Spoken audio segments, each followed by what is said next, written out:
Good evening, ladies and gentlemen. Few people realize that nearly 70% of California's electricity use and 40% of its overall energy use are attributed to residential and commercial buildings. There are over 13 million homes and apartments in California, and an astounding 70% were built before the state's aggressive energy efficiency standards.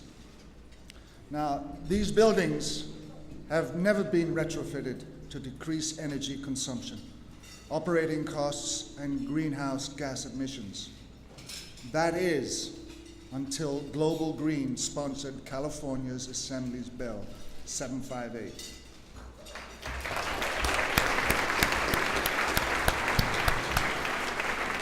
This bill creates a comprehensive energy efficiency program for all buildings existing in California.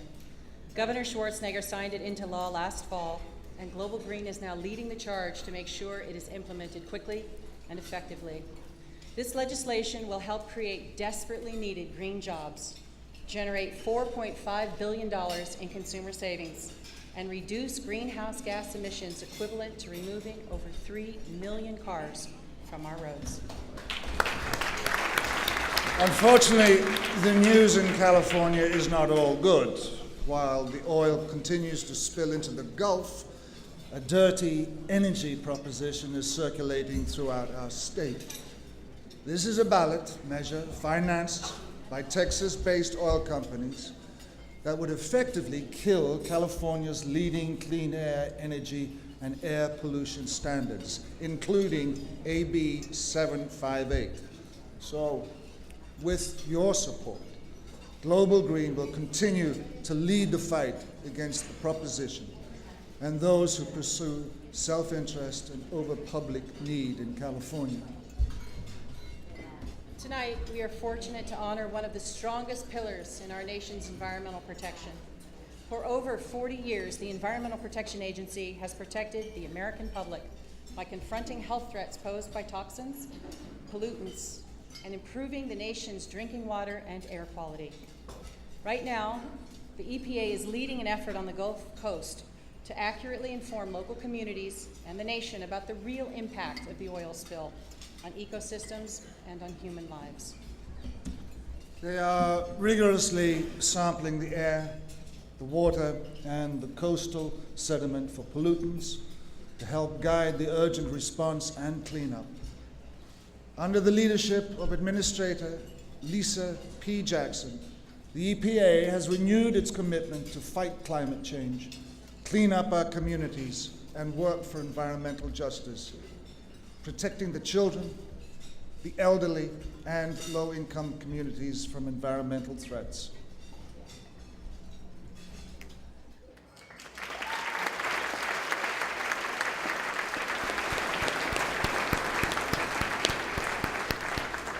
Ladies and gentlemen, it's our pleasure to present the 2010 International Environmental Leadership Award to the United States Environmental Protection Agency.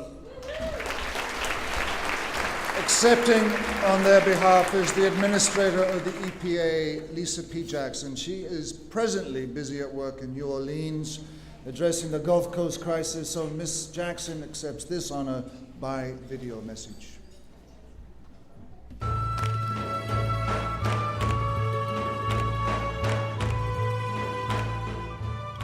Hello, Global Green. This is EPA Administrator Lisa P. Jackson.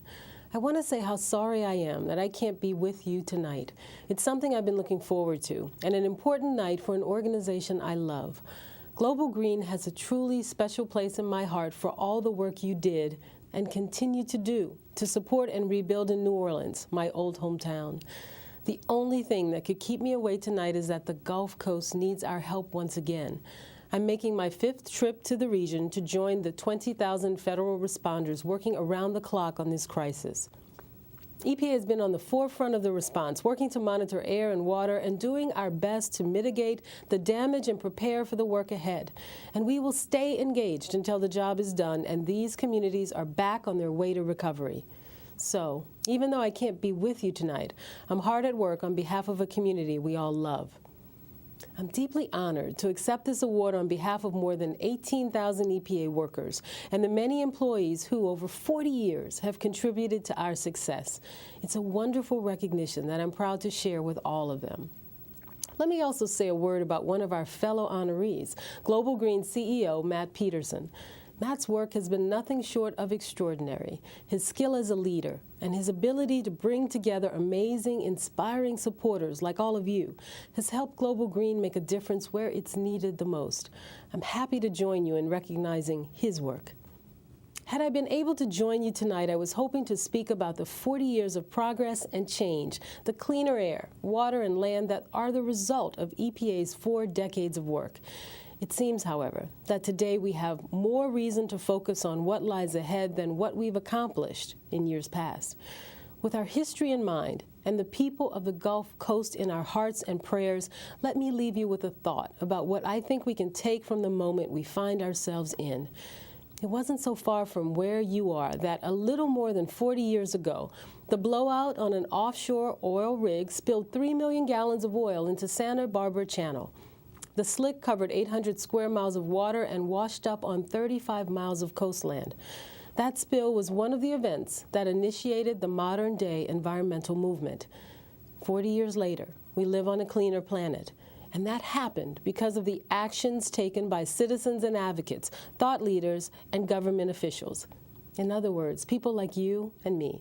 Americans took to the streets for cleaner air and water, and today you and I and everyone we know have benefited.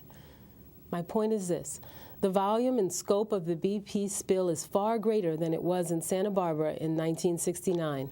And once again, we are called to action.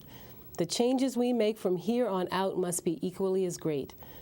Global Green and EPA have a responsibility to continue the work that began 40 years ago, not just to complete the list of unfinished business, but to begin new work that will change the course of the next 40 years and beyond. I look forward to joining you in that effort, and I thank you very much for all your support. Thank you.